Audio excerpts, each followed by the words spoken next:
This is Robert Murdoch of the MindShare Learning Report, Canada's learning technology e-magazine, and welcome to This Week in Canadian EdTech, MindShareTV unboxing podcast featuring Dr. Ron Owston, Research Associate AI in Higher Ed, and Michael LaRiviere, Enterprise Web Architect, both at Contact North on their new AI app to help improve online study skills for students. Thank you for joining me today, gentlemen. And Robert, thanks for asking us. Thank you, Robert. Pleasure. A little bit about Dr. Ron Owston. As I mentioned, he is a research associate in AI higher ed at Contact North and is university professor emeritus and senior scholar at York University, as well as former dean of the Faculty of Education and founding director of the Institute for Research in Learning Technology. And he truly specializes in best practices around online learning, hybrid, blended, and is a world-renowned expert in this field, who I've known for many years. And Michael LaRiviere is currently creative lead at our design and enterprise web architect at Contact North, and he was formerly a marketing coordinator, digital print at SAC Consulting, and Vice President Creative at Huntington University Communication Society. Well, I'm fascinated by the leadership that Contact North takes, and the CEO, Maxime Jean-Louis, is always mindful of being on the leading edge. And with ChatGPT coming on the scene, he has wasted no time and introducing a new app thanks to your support. What was the inspiration for this, Dr. Owston? Okay, Robert. Yeah, well, we saw first of all, the terrific potential of AI and more particular ChatGPT in the last 6 months or so. And we said, this is a tool that's got to enhance teaching and learning. And so we looked at what are the possible uses of AI and what problems can it solve for us. So we looked at this idea of how we can improve students' online study skills, since Contact North's mandate is with remote rural students and who are studying online. So we thought, well, what can we do to help them? Because in many cases, students were struggling with those skills. So we looked at what was available, the tools that might work for us to help it. And we saw that many of pretty well all of the 47 colleges, universities, and Indigenous institutes in the province were posting quick tips for how to improve study skills. Well, there was some difference between the different institutions, and in many cases they were repeated. So we said, maybe we can use AI to look across all of these study skills and then consolidate them and put them into a chat bot where students could, in fact, answer questions and get the answers they needed. So we came up with a way of doing this, and it also references not only Ontario, but essentially we looked around the world at different colleges, universities for ideas and quick tips as well for improving online study skills. We put all this into the knowledge base in a tool called Quick Chat AI. And from there, we developed our app and launched it, and we have a website as well. Well, congratulations, and I believe we shared that on the Twitter message. Michael, perhaps you can, let's not waste any time and put this app to the test, and let's ask it a really tough question. How can I improve my grades, as an example, by studying online? What tips are there for me in that case if I wanted to leverage this? Awesome. Okay, thanks, Robert. Yeah, let's just jump right into here. So we do have a website that accompanies the apps. It's available at studyonlinequicktips.ca. here we have a web-based version of the actual chatbot itself. Scrolling a bit down, you can also get links to the Google Play Store and the App Store to download the apps to your devices. But yeah, let's ask it. How do I improve my online grades? So let's get that in here. Now, I So presume this is a free app? it is 100% free. Yes, that's correct. Okay. So we're gonna send our question to our chatbot. It's sending now. It's going to do its thinking, and then it's going to give us their response. So to improve your online grades, treat your online classes like in-person courses, participate group work, engage in discussions, interact with your instructor and classmates, set academic and personal goals, stay disciplined, be realistic about your expectations, believe in yourself, and learn from your failures. Good luck. So the nice thing is we can also ask some follow-up questions, such as, can you provide some further information? Sure. And So what if I failed the first online course and I was kind of wondering whether or not it's the right thing for me to take or something along those lines? so Can That's a what you, if great I question. Yeah. yeah, Hmm. let's throw it a bit of a curveball. See what Sure. Perfect. how it Let's ask it responds. that. What if I fail the first online course? So it's sending our question in, it's doing its thinking, and it will respond. Don't give up. Very important. If you fail your first online course, learn from the experience, adjust your study habits, and seek help if needed. Believe in yourself and stay motivated. That's great advice. Well, It is. just for clarity, I did a blended online master's course and I did pass with flying colors back in 2006 at Pepperdine. I could have used this back then as a tool, but this technology is coming of age, and however, there is some resistance to AI and Chat GBT. Dr. Owston, talk to me about the importance of uh, laying a foundation for success and the universities embracing these tools of the future and not shutting them down as some institutions have. Right. There's maybe two ways of looking at that. In particular, first with our app, its knowledge base has been trained to deal with online study tips.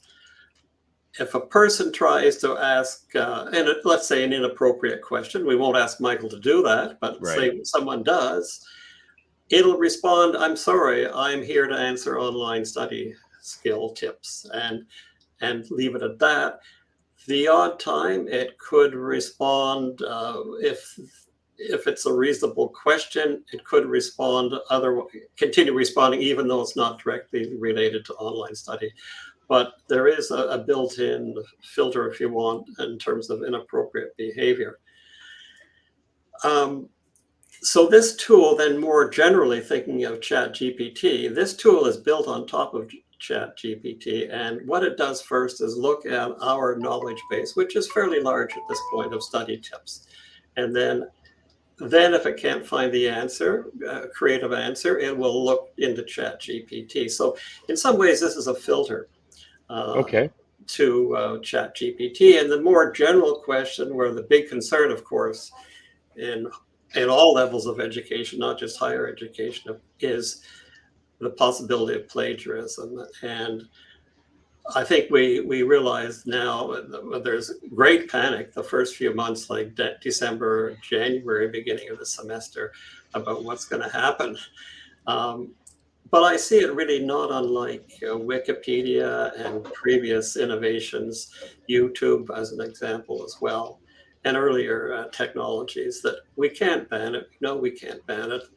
Even though some institutions tried, we've got to work with it and figure out how it's going to change pedagogy, really, how it's going to change teaching and learning. And that's what we have to do. I think that's going to be our challenge. And at Contact North, we've got what we call the AI hub, and we've got tips for faculty essentially, and how Fantastic. they look at look at ChatGPT and other AIs in terms of working with them. Now, so how many questions or FAQs would this uh, tool have in its repository? Is it 1,000, or is there a particular number?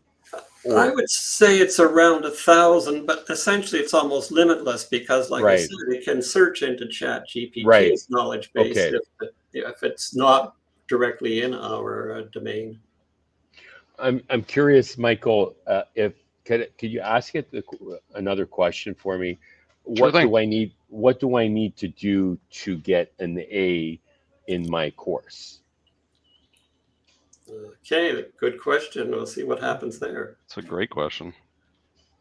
Okay, so let's type this in. What do I need to I do to predict get it an may not Drum quite roll, get please. to, Will it re other than work hard. So sending Yeah. in, it'll do its thinking. Well, we can't guarantee an A. Exactly. To get an A in your online course, treat it like an in-person course. Engage with your classmates, interact with your instructor, and participate in discussions. Stay disciplined, set achievable goals, and track your progress along the way. Believe in yourself and put in the effort to succeed. That's really great advice. You almost want to kind of print that off and put it up above your workspace and on the wall, and just as a gentle reminder to do all those right things, right? And so, what's the early feedback been like so far? Well, I'll respond. Michael might have some. We've just introduced a pop-up like for people to rate the app, and I don't think we have enough data on that yet. But just general reception, general comments, feedback, being extremely positive. It's the kind of thing that I think we've found a good practical use of AI to help students succeed ultimately, and so very positive so far. Yep, and we have also, as Ron mentioned, we have added a feedback feature to rate the responses as users interact with the app. And the data is early, but so far it's passing with flying colors. Oh, Excellent. great. That's the latest update. That's great to hear. We've had, well, I haven't looked today, but maybe the order of 1,500 interactions with the app so far since its launch just over a month ago, 6 weeks ago, maybe now. Fantastic. And it is bilingual. Absolutely, yeah. So I think Michael that's could an even important demonstrate point that. to, yeah, Yeah, Michael. you can, you Let me actually, find a French question. yeah, My French is not that great, so give me 1 you second can just here. say bonjour and see how it comes back. Michael, I'm a little surprised with that last name. I Thought it might know have that been your does first come up language. often. I should have just abbreviated it to L. But Uh, what's kind of interesting though, Robert, as he's looking for something, it'll respond actually in any language, virtually any Wow, language. Like I saw in our we have a record of questions asked, and I saw that it responded to a German question. The fantastic. question was asked in German and responded in German. Yeah, it is bilingual and multilingual. Actually, we don't advertise it as multilingual, but it is set up as bilingual for Ontario school system, of course. So, Ta- and sorry, Sorry, go ahead. no, I was going to point out that we realize this is not going to answer. Students aren't going to get all of their answers from this app, and it's hard to Right, see perhaps on the screen, but in the bottom, there's information that the students don't find the question they're asking to contact North, and an academic advisor will be able to help the students.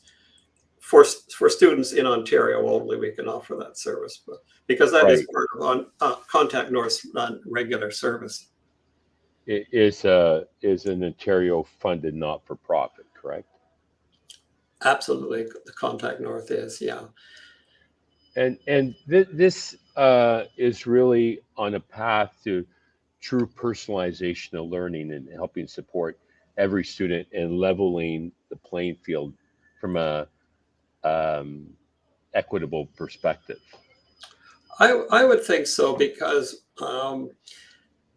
especially students in remote communities just don't have access to the resources that other students would have. Other students would have more convenient access to academic tutors or general tutoring. visiting campuses, getting help that way. But when you're in an isolated community, it's pretty hard to get help. And Contact North does an excellent job of doing that. But this is just one more tool, I think, to level the playing field, let's say, for students in remote areas. And quite truthfully, students around the world, once word gets out about this app. I think it's better with one. Brilliant. And any insight into your product roadmap? I sense that this is one of many to come in the Right. future.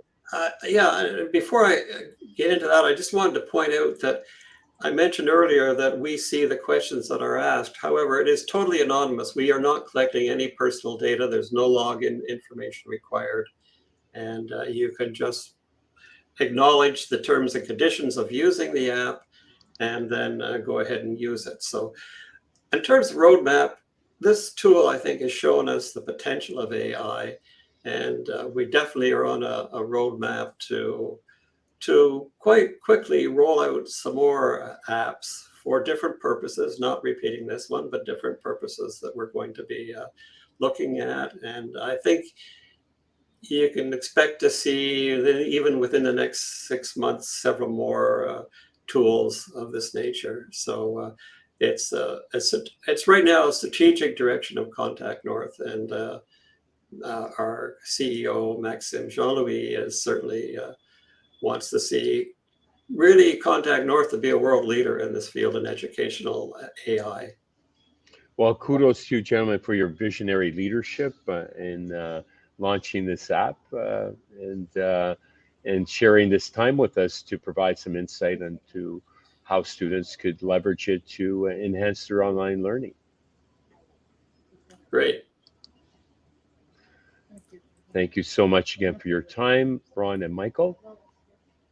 Thanks, Robert, and we look forward to having our audience try out the app. It was studyonlinequicktips.ca, or go to the Apple or Google store and look. Probably searching for Contact North would locate it for you. That was Dr. Ron Owston and Michael LaRiviere of Contact North. My name is Robert Mergolacci, the Mindshare Learning Report. Be sure to check out www.mindshare.learning to get your latest issue. And until next time, stay healthy, stay safe, and keep the learning curve steep. Thanks, Robert.